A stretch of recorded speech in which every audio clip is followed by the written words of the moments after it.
Yes hello student, जैसे अपन कल previous class के अंदर बात कर रहे थे न्यूक्लियस आइसोस्पिन फॉर्मुलेशन पर। ठीक है, मैंने न्यूक्लियस आइसोस्पिन फॉर्मुलेशन के अंदर दो आइसोस्पिन ऑपरेटर्स डिफाइंड किए थे जिनकी जो वैल्यू है for the two nucleon system, TOW1 and TOW2 are represent the first nucleon and 2 is the second nucleon. Of this value is have two possibilities for the singlet isospin and triplet isospin. देखिए पहले triplet isospin के लिए इसकी जो value है वो 1 और -3। ठीक है, 4T1 is one value is get for the singlet, so for isospin triplet. Now T is equal to 1, capital T isospin number quantum number है, और 4 सिंगलेट,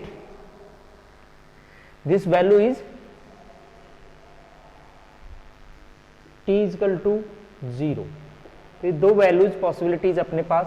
यहां पर तो क्या है, आइसोस्पिन ऑपरेटर है।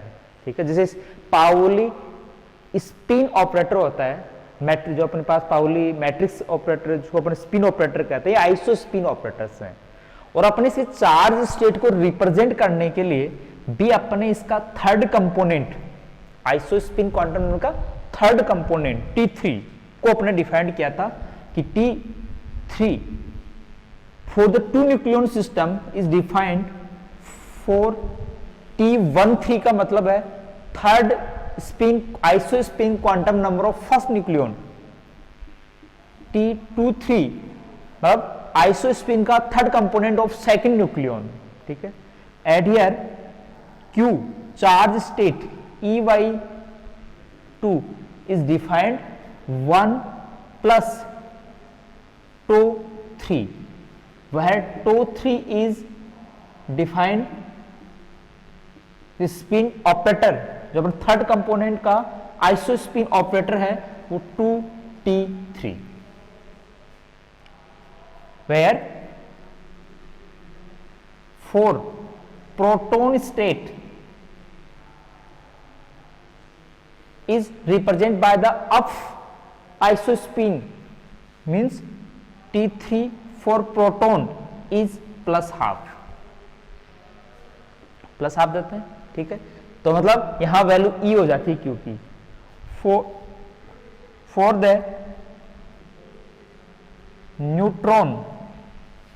न्यूट्रॉन स्टेट जो अनचार्ज होती है वो T3n इज इक्वल टू -½ तो यहां Q इज इक्वल टू 0 आ जाएगा। ठीक है, तो अपन ये चार्ज स्टेट को रिप्रेजेंट करने के लिए अपने पास अपने आइसोस्पिन फॉर्मुलेशन किया था। इसके बाद में अपन टू न्यूक्लियन सिस्टम की 3 टाइप की जो पॉसिबिलिटीज है उनको अपन आइसोस्पिन के थर्ड कंपोनेंट के बेसिस पर अपन आइडेंटिफाई कर सकते हैं कि अपने पास T3 की 3 values for the triplet state, but for the singlet only value of T is equal to 0, possible third component भी।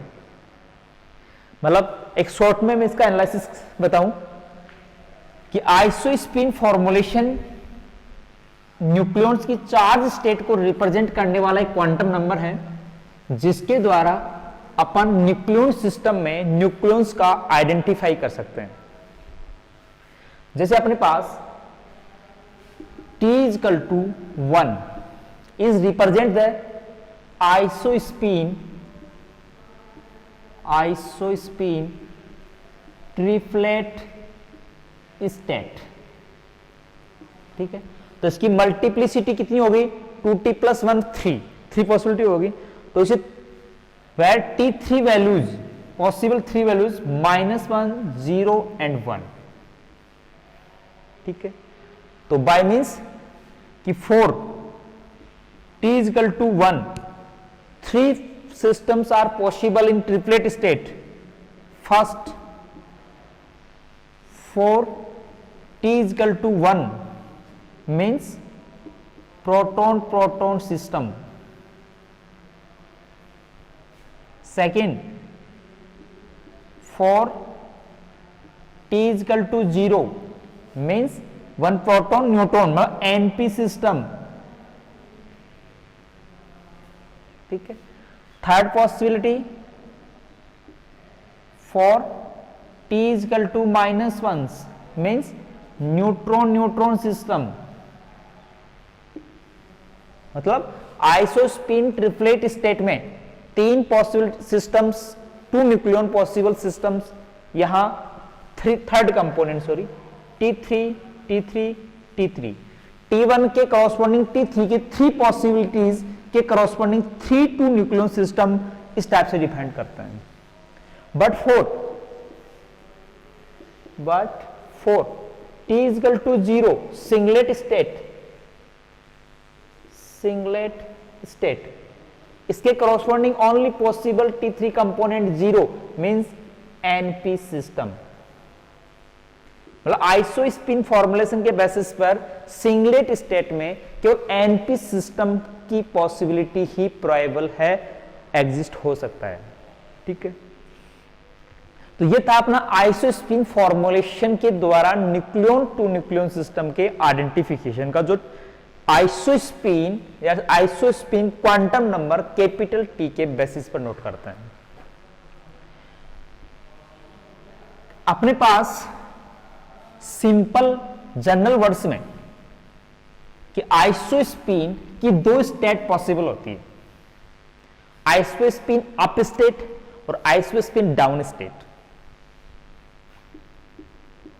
आइसोस्पिन अप स्टेट, ठीक है, तो up state is denote the proton state,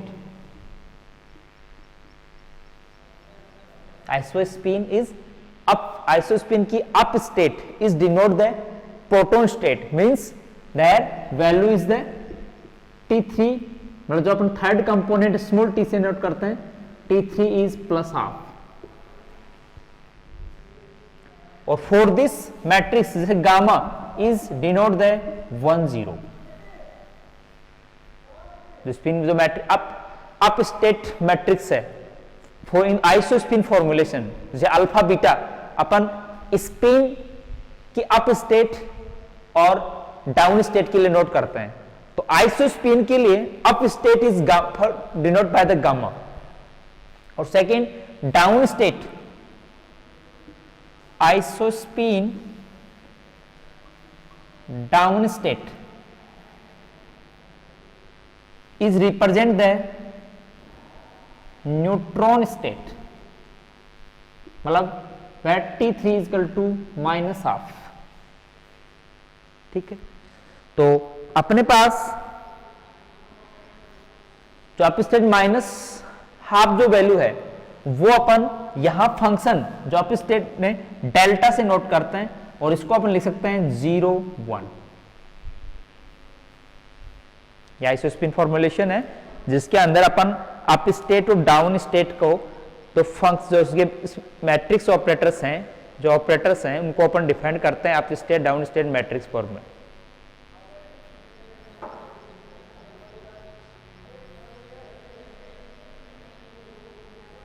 ठीक है, तो देखो इसके बेसिस पर अपन गामा डेल्टा के रूप में न्यूट्रॉन सिस्टम, पीपी सिस्टम और न्यूट्रॉन प्रोटॉन सिस्टम 3 टाइप के सिस्टम है, तो जिनका अपन इस गामा डेल्टा के रूप में, क्योंकि ट्रिपलेट स्टेट के क्रॉसपोंडिंग जो फंक्शन होता है वो सिमेट्रिक फंक्शन होता है और सिंगलेट स्टेट के क्रॉसपोंडिंग जो फंक्शन होता है वो एंटी सिमेट्रिक होता है। ठीक है, तो मतलब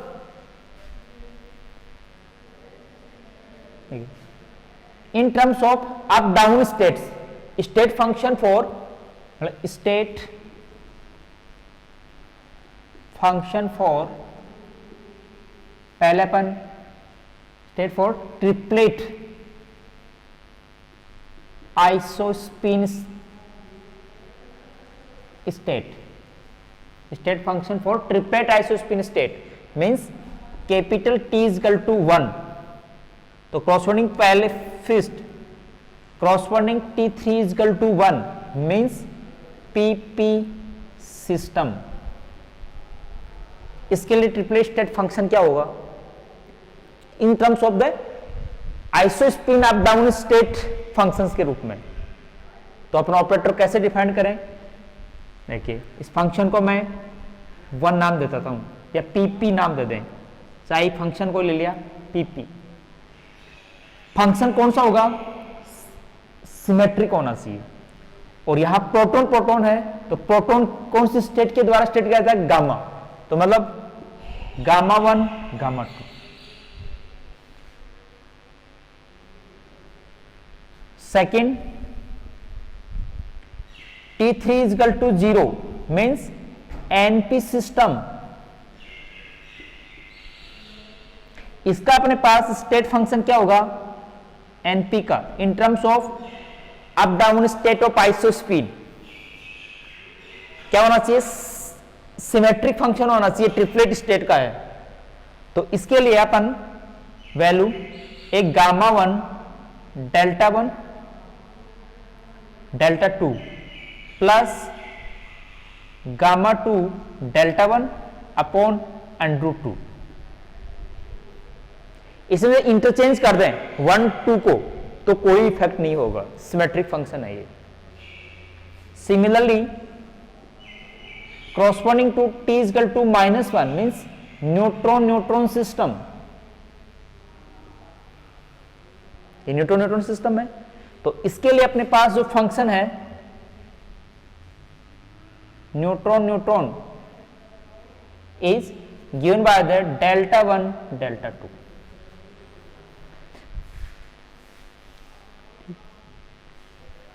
बट फॉर सिंगलेट स्टेट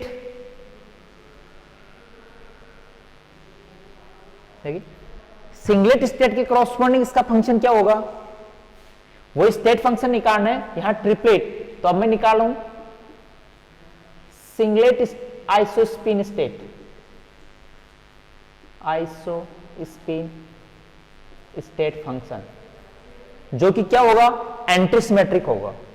तो अपन इसको फंक्शन को डिफाइन करते हैं NP for the singlet state means T is equal to 0 और वह आल्सो भी T3 is equal to 0।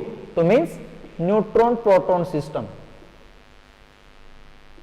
Single state में न्यूट्रॉन प्रोटॉन सिस्टम में एग्जिस्ट होता है आइसोस्पिन फॉर्मूले से अकॉर्डिंग। और इसका जो फंक्शन है वो क्या होगा, गामा लिख दें gamma 1 delta 2 minus gamma 2 delta 1 upon √2।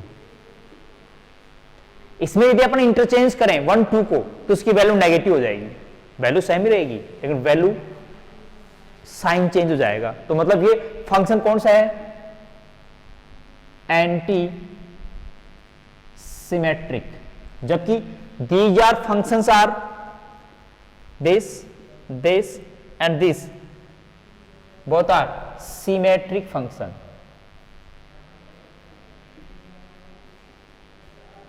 ठीक है, ये आइसोस्पिन फॉर्मुलेशन के अंदर अपन 2 न्यूक्लियन सिस्टम के स्टेट फंक्शन को आइसोस्पिन ऑपरेटर्स के रूप में अपन इस टाइप से डिफाइन कर सकते हैं।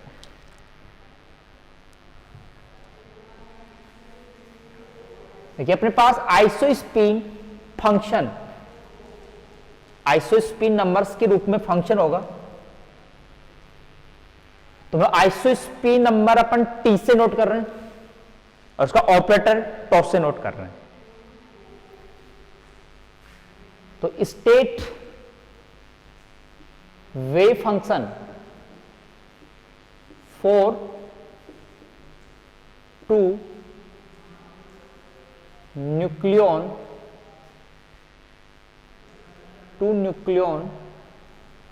System in terms isospin operator या कोऑर्डिनेट। ठीक है, आइसोस्पिन वेरिएबल कोऑर्डिनेट ऑपरेटर से नोट करते हैं। ठीक है, इस फंक्शन का नाम अपन मैं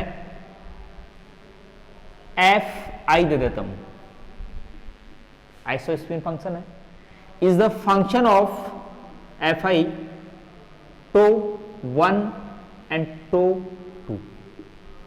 अपन स्पिन वेव फंक्शन होता है, जो state wave function for the spin operator के टर्म में आता है, वो क्या आता है, इसमें F S is the function of sigma 1 and sigma 2, इस टाइप से लिखते हैं। तो isospin state wave function is represent in terms of coordinate इस आइसो स्पिन ऑपरेटर्स, ठीक है। आइसो स्पिन ऑपरेटर्स का सिमेट्रिक और एंटी सिमेट्रिक मतलब bye the exchanging of the nucleons, एक टू न्यूक्लियन सिस्टम है और उसको एक्सचेंजिंग कर दें तो उसके फंक्शन में क्या इफेक्ट होगा, वो सिमेट्रिक होगा या एंटी सिमेट्रिक होगा। तो देखिए अपन ट्रिपलेट स्टेट के लिए क्या आना चाहिए, सिमेट्रिक, और सिंगलेट के लिए क्या आना चाहिए, anti symmetric. So we can write कि parity operator for the isospin इस function isospin tau 1 tau 2 को नोट करें।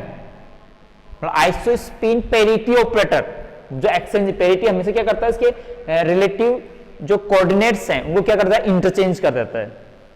तो मतलब आइसो स्पिन फंक्शन टो 2 और टो 1 हो जाएगा।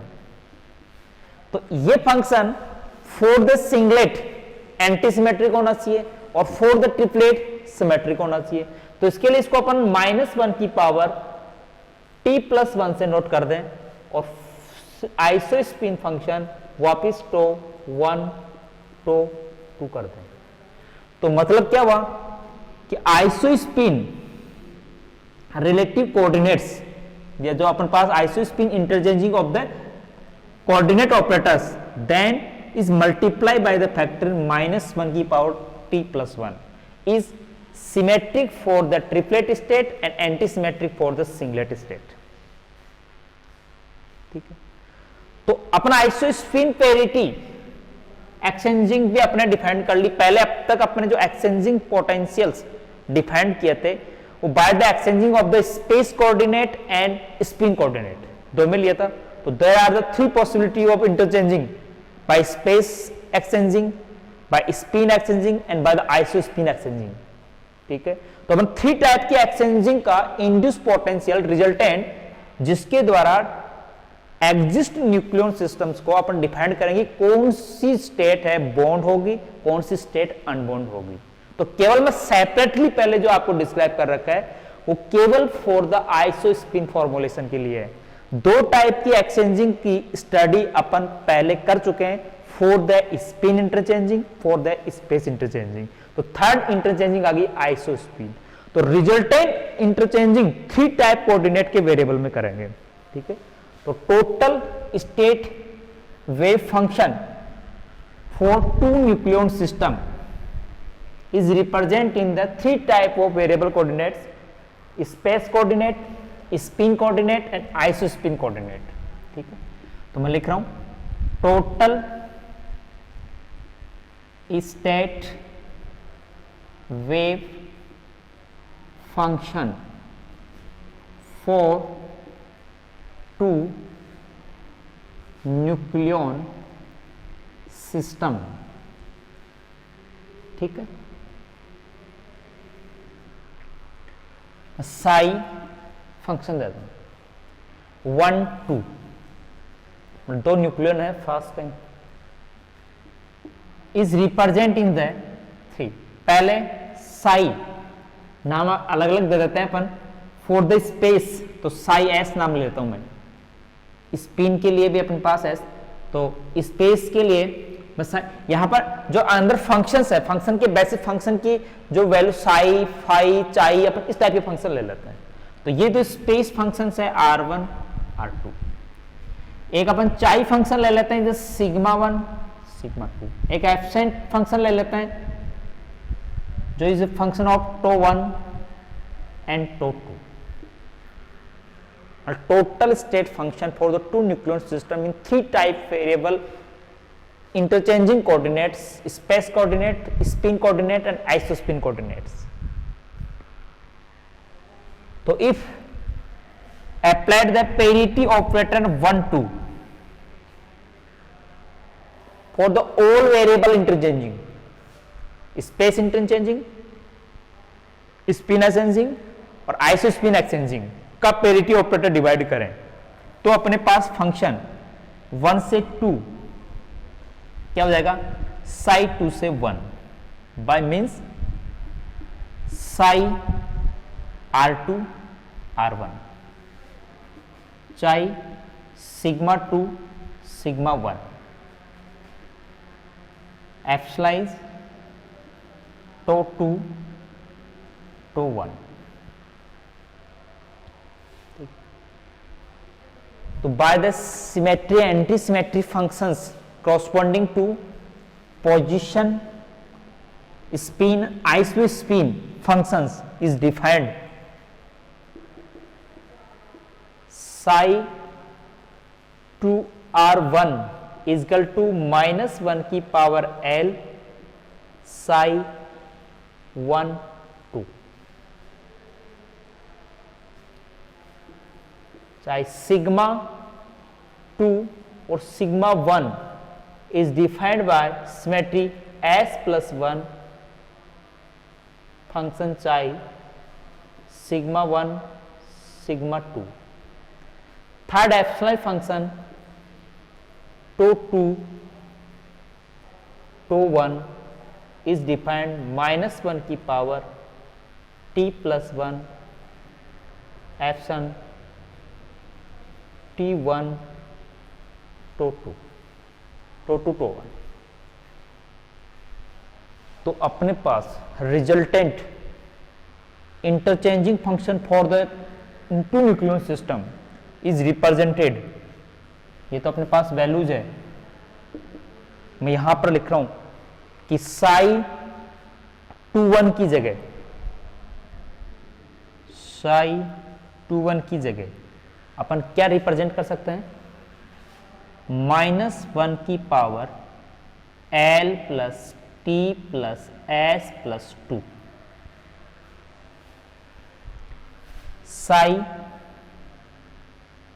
1 2. चाहे अपन पूरे कंप्लीट को यहां पर R21 की जगह 1 2 हो जाएगा, सिग्मा 21 की जगह 1 2 हो जाएगा, टो 21 की जगह 1 2 हो जाएगा.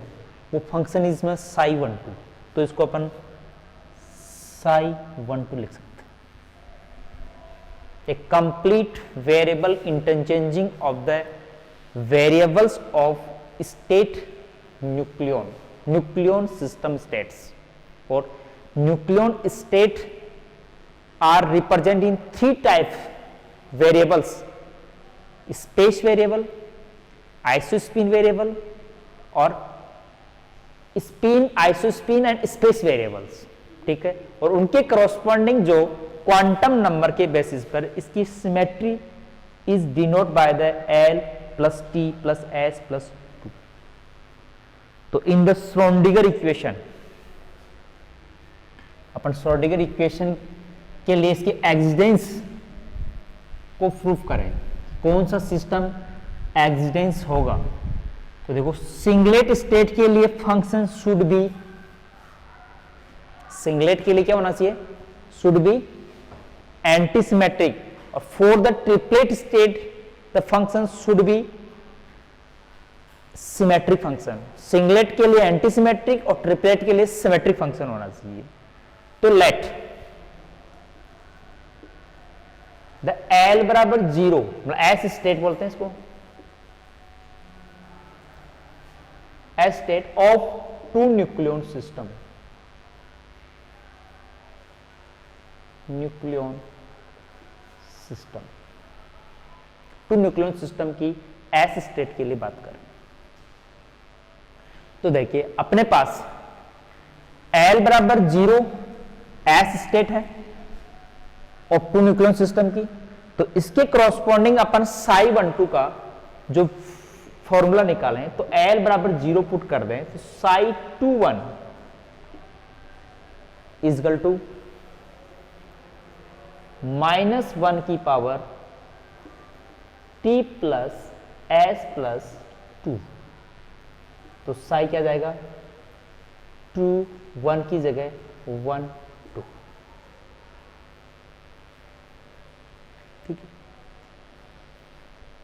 तो देखिए अपने पास psi t plus S plus 2, S और t की वैल्यू के बेसिस पर कौन सा फंक्शन सिमेट्रिक और एंटी सिमेट्रिक होगा, किस स्टेट के लिए, L बराबर 0 state of two nucleon system की, ठीक है, और L बराबर 0 स्टेट ट्रिपलेट स्टेट में एग्जिस्ट है। तो अपन एक पॉसिबिलिटी लें कि 4, ये फंक्शन एंटी सिमेट्रिक होना चाहिए, तो for this t is equal to 0, t की वैल्यू अपन 0 ले लें, then value of s, then values of s are 0 2 4 6 हो। आइसोस्पिन सिंगलेट में स्पिन सिंगलेट स्टेट अपने पास L बराबर 0 स्टेट है, तो इस स्टेट में अपना फंक्शन क्या होगा, सिमेट्रिक।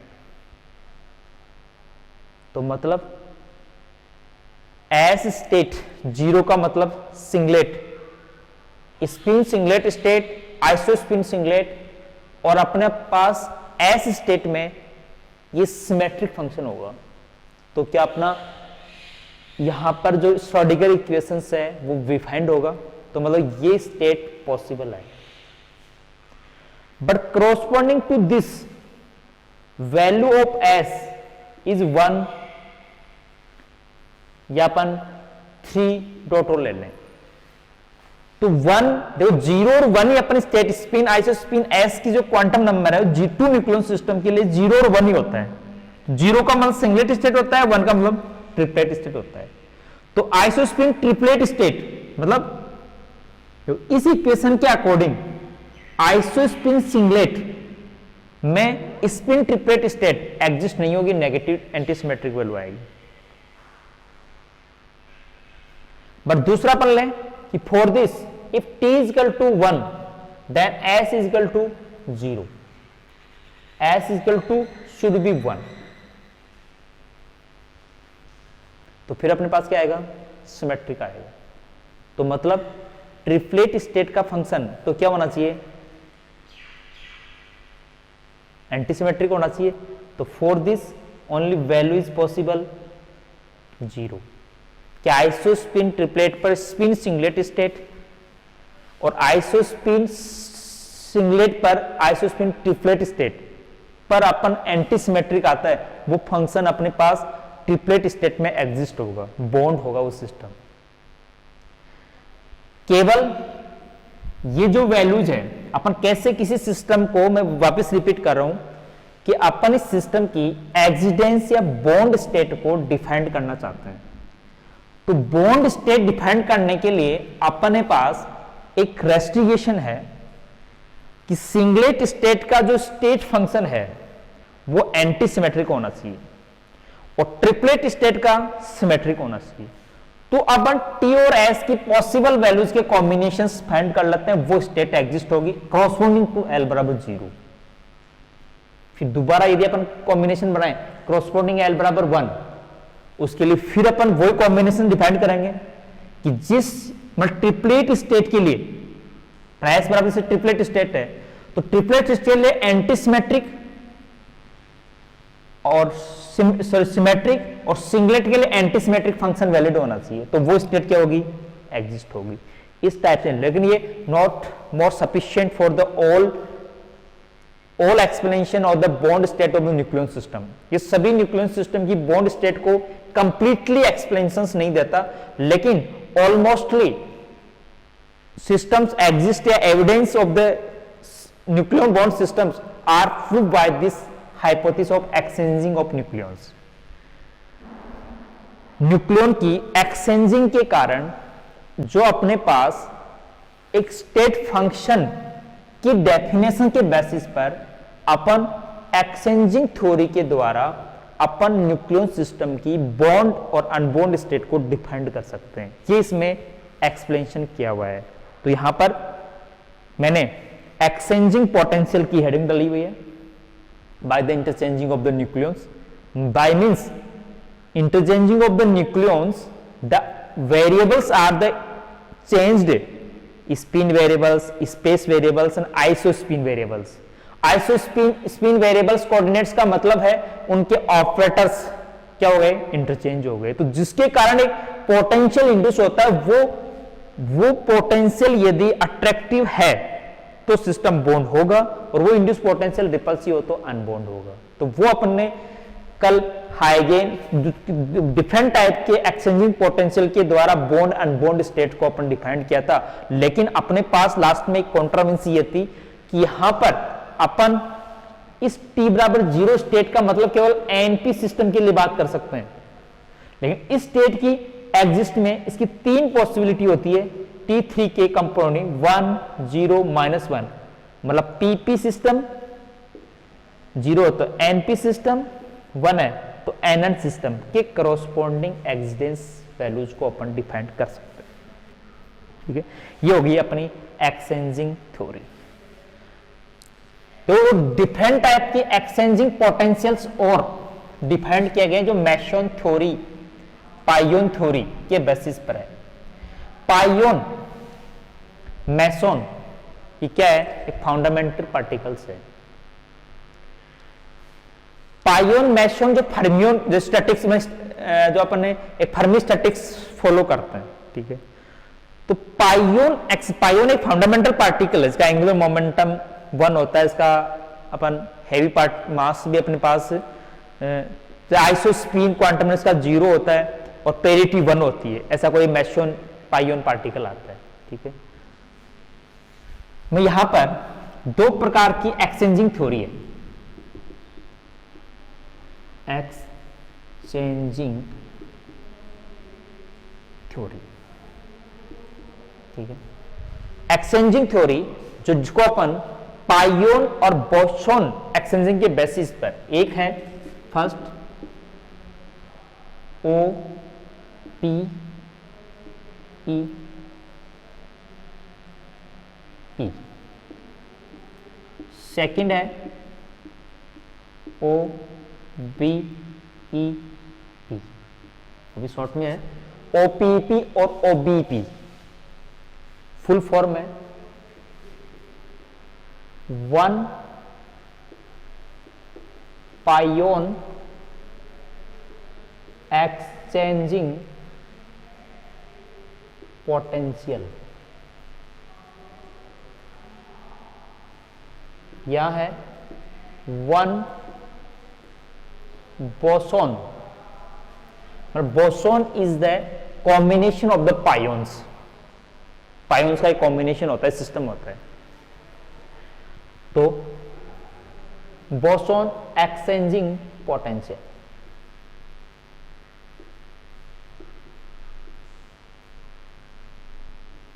ठीक, मतलब यहां अपने पास 2 न्यूक्लियस के बीच में जो अपन किसी फंडामेंटल पार्टिकल की एक्सचेंजिंग के द्वारा उनमें कोई फोर्स या इंट्रैक्शन इंड्यूस होता है, और वो अपन पोटेंशियल के नाम में इंड्यूस कोई भी फील्ड या फोर्स जनरेट हो रहा है तो वहां पर उसका पोटेंशियल फील्ड होता है। ठीक है, तो अपन 1 पाइयोन बताया कि पहले before study of the exchanging in this nuclear interaction is assuming the between the nucleons a fundamental pion particle is exchanging, by this interaction is induced. तो 1 pion exchanging induced potential is the OPP या 1 pion exchanging potential। ठीक है, लेकिन जो इसकी completely conservations, जो momentum conservation, spin conservation, isospin conservation follow नहीं करता है, तो इसके लिए अपन ने फिर 1 बोसॉन, मतलब इसके द्वारा जो एनालिटिक पोटेंशियल है वो प्रैक्टिकली एविडेंस पोटेंशियल के से कॉन्ट्रावेंसी थी या मैच नहीं था, डिसमैच था। तो इसलिए अपन वन पायोन एक्सचेंजिंग पोटेंशियल को परफेक्टली एज्यूम नहीं कर सकते the potential between the nucleus. लेकिन बाद में boson exchanging potential, boson is the combination of the pions. कई टाइप के पायोन्स होते हैं, सिग्मा पायोन्स, फाई पायोन्स, रो पायोन्स, ठीक है। तो अपने पास डब्ल्यू पायोन्स, तो उन पायोन्स के एक्सचेंजिंग के द्वारा, मतलब Fermi Dirac statically distribution boson, बहुत सारे स्टैटिस्टिक्स करते हैं, फर्मियन स्टैटिस्टिक्स को फॉलो करते हैं। तो अपने पास यहां जो वन बोसोन एक्सचेंजिंग पोटेंशियल है वो प्रैक्टिकली एविडेंस और अपने इंट्रैक्शन, जो एविडेंस अपने इंट्रैक्शन के बेसिस के charge dependency, strong hardcore potential, ठीक है, ये कई टाइप की इंफॉर्मेशन है इस वन बोसोन एक्सचेंजिंग पोटेंशियल के बेसिस पर अपन डिफाइन कर सकते हैं, ठीक है। तो क्या है ओपीईपी, तो क्या है one pion exchanging potential. By this theory is assuming the nuclear interaction is induced by the pion exchanging between the nucleons, ठीक है, but not matching the practically results. फिर सेकंड एज्यूमिंग द बोसोन्स, मतलब combination of the pions, more than one pions, different type of pions have the different angular momentum is parity, are exchanging between the nucleons, then induce a potential is practically evidence and also give the results about two nuclear interactions as a hardcore potential regions, charge symmetry या charge independent जो potentials है, short range, ठीक है, इस type की information out देता है। तो अपन one boson exchanging potential theory को प्रपोजल किया गया और उसको एज्यूम या कंसीडर किया गया। तो मैं केवल यहां पर थ्योरेटिकल आपको इसका एक्सप्लेनेशन लिखना, जो मैंने बताया ओपीईपी क्या है, ओबीईपी क्या है, फुल फॉर्म क्या है। इस ओबीईपी थ्योरी के अंदर डिफरेंट टाइप के mesons are exchange between the nucleons. तो उसका कुछ नाम समझ दे देता हूं आपको। यहां क्या था, रो मेसोन्स, मेसोन्स, ठीक है, मेसोन्स का कॉम्बिनेशन है ये। दूसरा है डब्लू मेसोन्स, ठीक है, और थर्ड है फाई टाइप के मेसोन्स, फोर्थ है सिग्मा टाइप के मेसोन्स, ठीक है। अभी सर टाइप के मेसोन्स है जिनकी अलग अलग कैरेक्टरिस्टिक है। जैसे मैं आपको एक मिनट लिखूं कि इसका जो एंगुलर टोटल एंगुलर मोमेंटम 1 होता है, पेरिटी पी इसकी इवन होती है, ठीक है, जैसे अपन डब्ल्यू होती है फाई की इसकी नेगेटिव पेरिटी होती है, आइसो स्पिन इसका 0 होता है। तो इस टाइप की प्रॉपर्टीज वाले कई टाइप के फंडामेंटल्स है जो टोटल स्पिन कंजर्वेशन को फॉलो करेगा। तो इस ओबीपी थ्योरी को डिफरेंट टाइप के मेसोन एक्सचेंजिंग थ्योरी के बेसिस पर जो अपना रिजल्ट आउट प्रैक्टिकल रिजल्ट्स है वो मैच हुआ, और उस थ्योरी को अपन ओबीपी थ्योरी कहते हैं, ठीक है। ये थ्योरेटिकल एक्सप्लेनेशन शॉर्ट नोट्स के ऊपर आप लिख सकते हो। ये कंप्लीटली आप कितने टाइप के मेसोन्स होते हैं वो आपको कंप्लीटली नोट्स के अंदर नोट मिल जाएगा, और आप बुक्स में भी किसी का हेल्प लेके, अपन किसी घोषाल की बुक आते है अपने न्यूक्लियर फिजिक्स में, उसी बुक के अंदर भी आपको कई टाइप के मेसोन्स का कॉम्बिनेशन जो एक ओबीपी मतलब एक बोसोन फॉर्मेशन होता है उसके बारे में अपन नोट करते हैं। ये जो मेसोन्स हैं ये कॉम्बिनेशन ऑफ पायोन्स होते हैं, 2 पायोनों का, तो 3 पायोनों का, ठीक है। तो फिर इनका कॉम्बिनेशन एक बोसोन होता है, ठीक है। तो कई टाइप के फंडामेंटल पार्टिकुलर इंटरेक्शन थ्योरी है, कहने का मतलब इंटरचेंजिंग जो एक्सचेंजिंग पोटेंशियल्स इंड्यूस हो रहे हैं वो क्या हो रहा है, फंडामेंटल पार्टिकलों की एक्सचेंजिंग बिटवीन द न्यूक्लियॉन्स के कारण हो रहा है। ये अपने पास एक न्यूक्लियस एक्सचेंजिंग पोटेंशियल थ्योरी थी। हार्डकोर पोटेंशियल के बारे में बताया, पीपी स्कैटरिंग के अपने स्कैटरिंग के द्वारा अपने स्कैटरिंग क्रॉस सेक्शन की very high energy low energy scattering को अपने डिफाइन किया, ठीक है। अब मैं यहां पर अपन एक न्यूक्लियर इंटरेक्शन के कुछ पॉइंट तक अपन एनालिसिस कर चुके हैं। अपना सेकंड टाइप का एनालिसिस जो अपन यहां पर अपन किसी टाइप के न्यूक्लियर सिस्टम की नहीं, न्यूक्लियस से इमिट होने वाले पार्टिकलों का मैटर के साथ इंटरेक्शन की स्टडी कर रहा है, मतलब मैटर के साथ इंटरेक्शन किसका, न्यूक्लियर रेडिएशंस का। तो अपनी हेडिंग है चैप्टर दूसरा, plus second chapter start, third chapter start हो चुका है। 2 चैप्टर कंप्लीट कर दिए मैंने, एक डिटेक्टर काउंटर का और एक दूसरा न्यूक्लियन सिस्टम का, इसमें ड्यूटेरॉन प्रॉब्लम है, स्कैटरिंग है और एक्सचेंजिंग पोटेंशियल्स है, वो थ्योरी अपनी कंप्लीट हो गई। 2 क्वेश्चन तो 100 में 3 क्वेश्चन भी यहां से इन 2 पोर्शन से लगभग चूज किए जाते हैं, ठीक है। तो मैं 3 क्वेश्चन की कंप्लीट थ्योरी अपनी हो गई। अब मैं उसी सेक्शन फर्स्ट में 4th टाइप ऑफ जो क्वेश्चंस आता है वो न्यूक्लियर रेडिएशंस का इंटरेक्शन विथ मैटर, ठीक है। तो इंटरेक्शन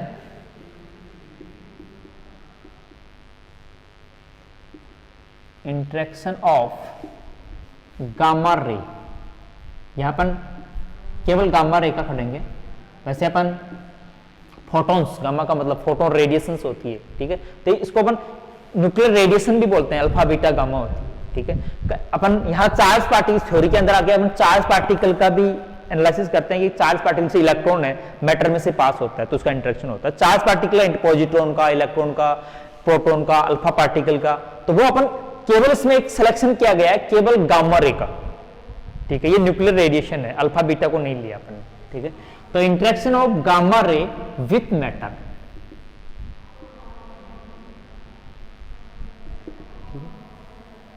तो हमें जनरली इस थ्योरी को इस टाइप से समझना है कि एक मैटर है, consist large number a lot of molecules in which consist atoms are arrange in the finite configuration, कोई अपनी स्पेशल कॉन्फ़िगरेशन में अरेंज होता है, मतलब एटॉमिक रीजन होता है, सीधे से बात ये। एटॉमिक रीजन का मतलब इस consist the negatively electron distribution outer orbit and A centre consist the positive charge, ये इसका इंटरनल मिस्टर होता है। तो इसके अंदर इस मैटर में जब कोई रेडिएशन आएगी, जैसे गामा रे एक रेडिएशन है, फोटोन है, ठीक है, या कोई चार्ज पार्टिकल है, मान लो यहां पर इस रेडिएशन बीम में मैं कई टाइप के ले लेता हूं, अभी यहां केवल गामा का पढ़ना अपन को, लेकिन मान लेता हूं गामा है, कोई पॉजिट्रॉन आ गया, कोई इलेक्ट्रॉन आ गया, कोई अल्फा पार्टिकल आ गया, कोई प्रोटॉन आ गया, कोई न्यूट्रॉन आ गया, ये फंडामेंटल पार्टिकल्स बीम है। इन बीम को अब यहां न्यूट्रॉन है, लेकिन केवल चार्ज पार्टिकल और फोटोन की बात करें, चार्ज पार्टिकल ब्रह्म स्टर्लिंग रेडिएशंस इंड्यूस होती है, वो क्यों होती है, इसका कारण क्या है, कितने टाइप की पॉसिबिलिटीज इंटरेक्शन हो सकते हैं। तो देखो ये जब चार्ज पार्टिकल या कोई radiation, nuclear radiation, alpha beta gamma इसको रेडिएशन कहते हैं, और चार्ज पार्टिकल प्रोटॉन इलेक्ट्रॉन जो बीम होती है या अल्फा पार्टिकल बीम है, इन बीम को जब किसी मैटर में से पास किया जाता है तो ये एटॉमिक रीजन से इंटरेक्ट होती है, और हर एटम से वो जो इंडिविजुअली पार्टिकल, पासिंग पार्टिकल है, वो इंटरेक्शन करता है। इंटरेक्शन करने का मतलब उसका चार्ज फील्ड है। अब वो इंटरेक्शंस का जो लेवल है वो इसकी एनर्जी पर डिपेंड करता है।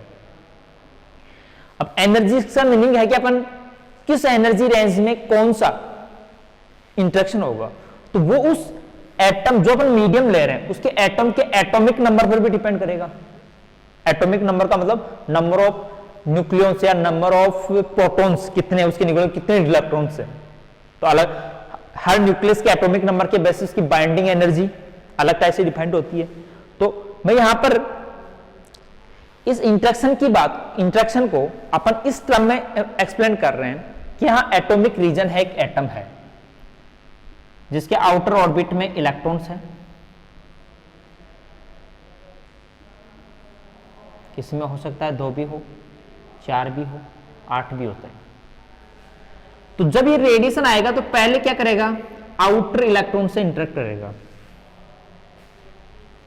अब उसकी एनर्जी यदि वेरी स्मॉल है, स्मॉल एनर्जी रीजन है, तो हो सकता है किसी एटम से इंटरेक्शन हो ही नहीं, लेकिन जब इसमें एक सफिशिएंट एनर्जी हो तो आउटर ऑर्बिट के इलेक्ट्रॉन से इंटरेक्शन करेगा वो, और एनर्जी इंक्रीज करेगा तो इंटरनली ऑर्बिट के इलेक्ट्रॉन से इंटरेक्शन करेगा, और भी ज्यादा एनर्जी होगी तो वो न्यूक्लियस रीजन से भी इंटरेक्ट करेगा, ठीक है।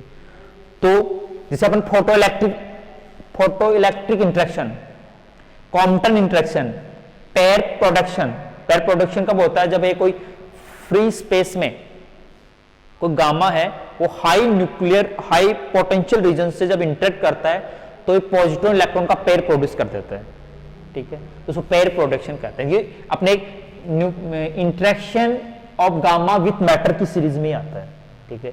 लेकिन चार्ज पार्टिकल जैसे इलेक्ट्रॉन है उसको अपन पास कर रहे हैं, तो वो भी यदि अपन पहले आउटर ऑर्बिट के इलेक्ट्रॉन से इंटर करेगा, एनर्जी और इंक्रीज करेंगे तो इंटरनली इलेक्ट्रॉन से इंटर करेगा, और यदि उसकी एनर्जी को अपन और इंक्रीज कर दें तो इलेक्ट्रॉन जब उसके न्यूक्लियस रीजन से इंटरनली डेप्थ में न्यूक्लियस रीजन से इंटर करेगा, मतलब पॉजिटिव पार्ट से जब इलेक्ट्रॉन इसके पास होगा इसके इंटरेक्शन रीजन से, तो क्या होगा, एसिलेटेड या डीएसिलेटेड होगा।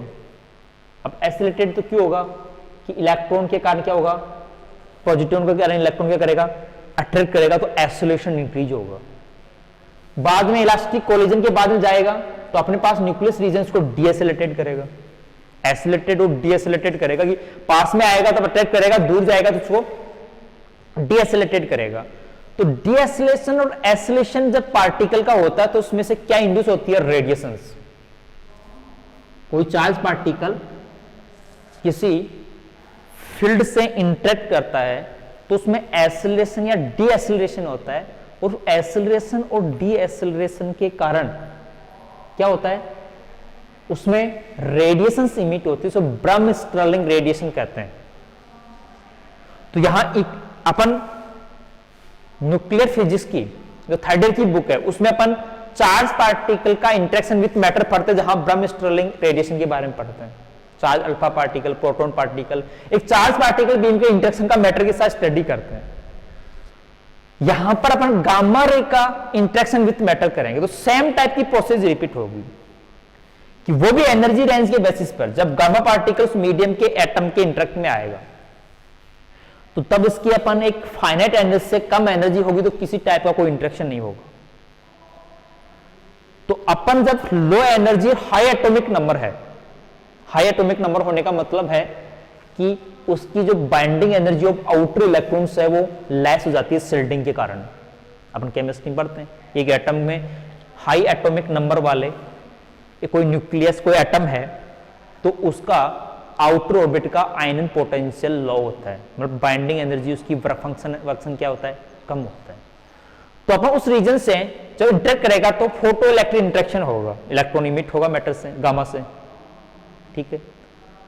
दूसरा, यदि उसकी एनर्जी थोड़ी और इंक्रीज करेंगे फोटोन, तो फोटोन इंटरनली इलेक्ट्रॉन को, मतलब के एल एम एन सेल होती है, तो के इलेक्ट्रॉन को या किसी इसके इलेक्ट्रॉन को हाई एनर्जी रेंज पर उस इलेक्ट्रॉन को रिमूव न करके उसको क्या करेगा, कोलिजन कर देगा।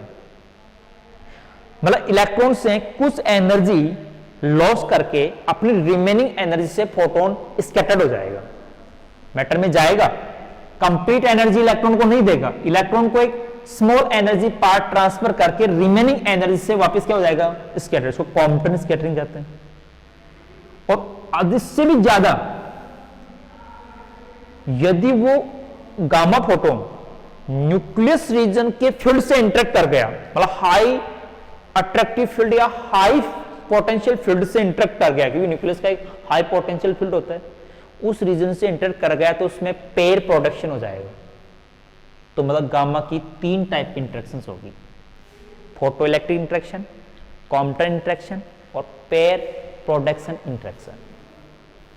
तो अपन थ्योरी के अंदर इंट्रोडक्शन में लिखा कि गामा पार्टिकल या nuclear radiation is passing through a medium then interact at different energy level with atomic region in basically 3 type process: photoelectric process, Compton scattering process and pair productions with matter of gamma. Gamma का matter के साथ 3 type की process के द्वारा interaction होता है। तो अपन यहां केवल पहले एब्जॉर्प्शन कोएफिशिएंट कि वो जो मीडियम में अपन बीम प्रोड्यूस करेंगे उसकी इंटेंसिटी डिक्रीज होती जाएगी, निश्चित है एब्जॉर्प्शन होगा। तो अटेंशन या एब्जॉर्प्शन कोएफिशिएंट निकालना चाहते हो मैटर कि गामा रे जब मैटर में से पास की जाएगी तो उसका एब्जॉर्प्शन होगा। तो मैं एब्जॉर्प्शन एब्जॉर्प्शन कोएफिशिएंट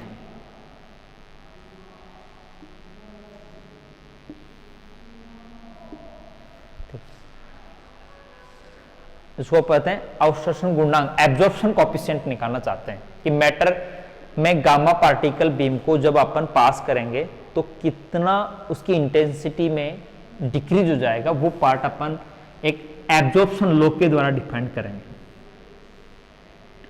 कि मान लेते हैं कोई टी विड्थ का क्या है, कोई स्लेव है, मैटर स्लेव है, ठीक है।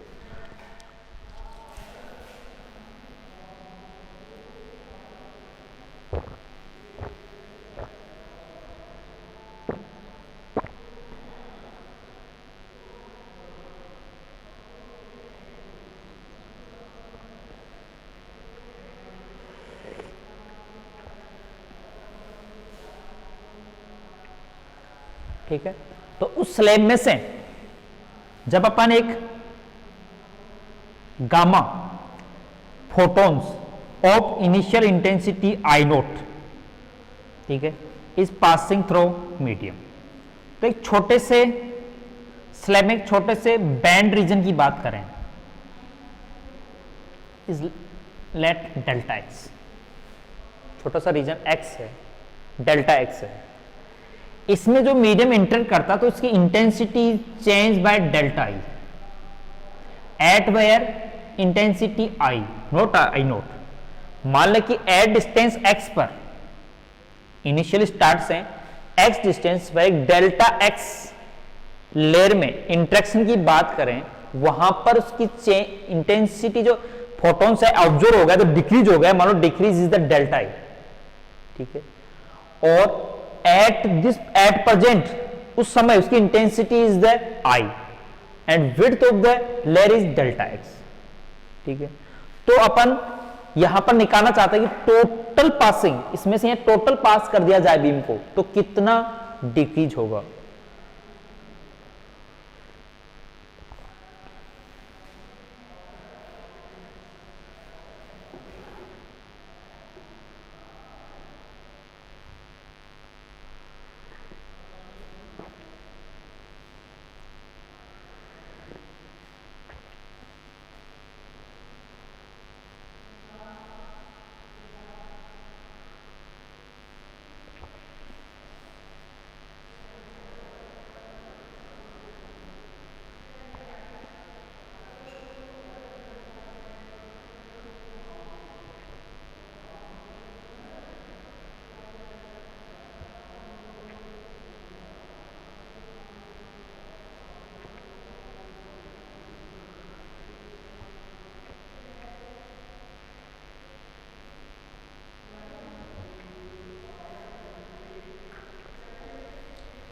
ठीक है, तो अपन यहां देखिए आई नोट इनिशियल इंटेंसिटी थी, at distance X delta X region में बात कर रहे हैं, जहां उसका जो इंटरेक्शन है वो इस टाइप से होता है कि change in the intensity is delta I at present intensity is I and width of passing region is delta X.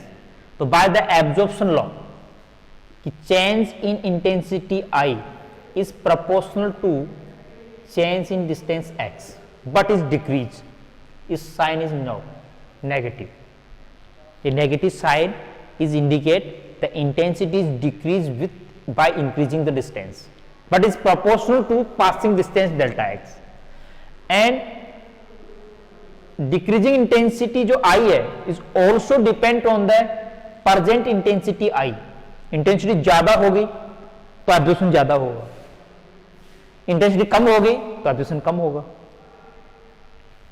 तो अपने पास यहां जो रिजल्टेंट सो एब्जॉर्प्शन लोग होते हैं कि change in intensity is proportional to minus I delta X, या negative sign is indicate intensity is decreases. तो by means change intensity delta I upon delta X is equal to, यहां मैं कोई constant लगा दूं म्यू इंटू आई।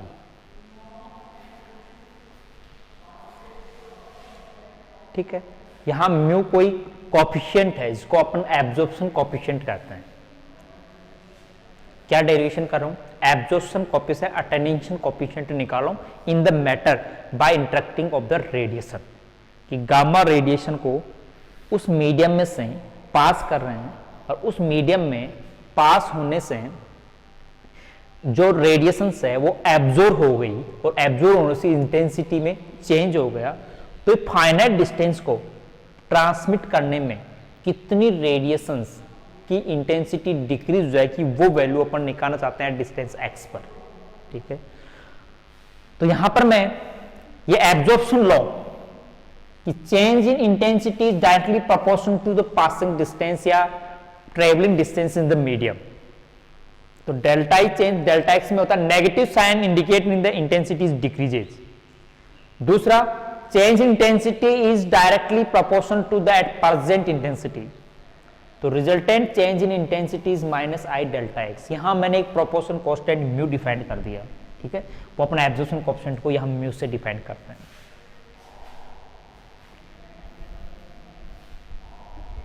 तो देखिए इसको अपन सॉल्व करते हैं।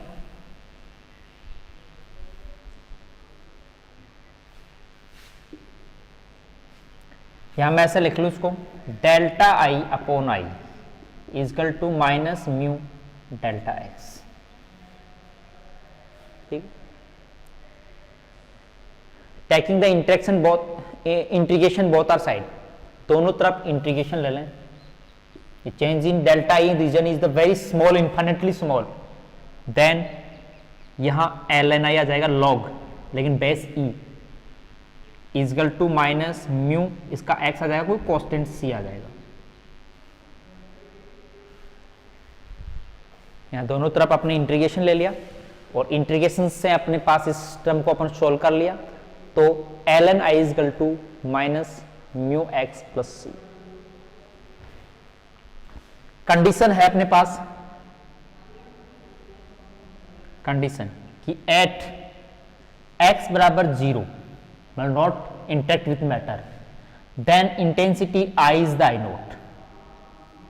जिस समय इंटरेक्शन नहीं हुआ वो initial intensity of gamma photon की आई नोट है। तो देखिए इसके बेसिस पर L N I naught is equal to C, और कांस्टेंट सी की value L N I note आ गई, उसमें सब्स्टिट्यूट करो। L N I minus L N I note, मैं सी को इधर ले आया, मैं सी की वैल्यू रख दी, माइनस म्यू एक्स। म्यू कोई कोएफिशिएंट है, log A minus log B, तो लॉग ए अपॉन बी होता है।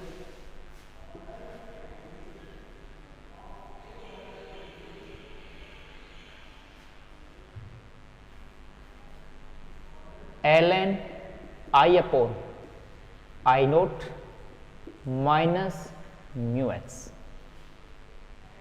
Taking the exponential in both are side.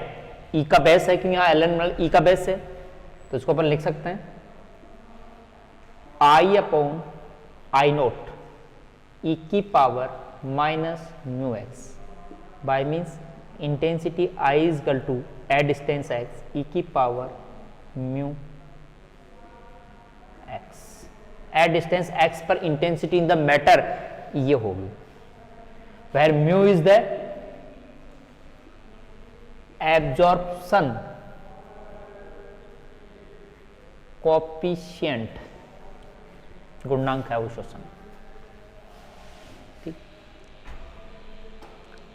एक डिफाइन है हाफ थिकनेस,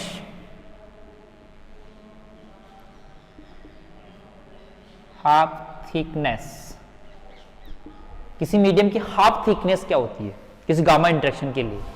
हाफ थिकनेस का मतलब ये नहीं कि जो भी स्लैब है उसका आधा कर दो, वो उसकी हाफ थिकनेस नहीं होती।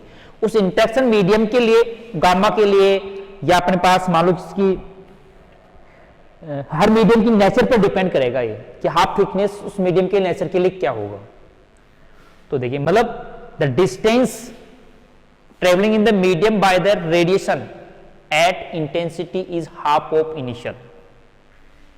मीडियम के अंदर वो passing distance by radiation at intensity is reduce half of its maximum value, मतलब जहां पर उसकी इंटेंसिटी मैक्सिमम की हाफ हो जाती है उस डिस्टेंस को हाफ थिकनेस बोलते हैं। तो by this relation we defined the half thickness, ठीक है, कि let at x is equal to x half I is equal to I naught by 2। अपन डेफिनेशन ये है किसकी, फॉर द हाफ थिकनेस, कि इतने डिस्टेंस जिसका इंटेंसिटी क्या हो जाए, हाफ। तो ऊपर वाले फॉर्मूले लिखें, इसमें I की जगह I naught by 2 I note e की पावर म्यू x हाफ, ये x हाफ मतलब हाफ थिकनेस का सिंबल है, नीचे हाफ लगाते हैं।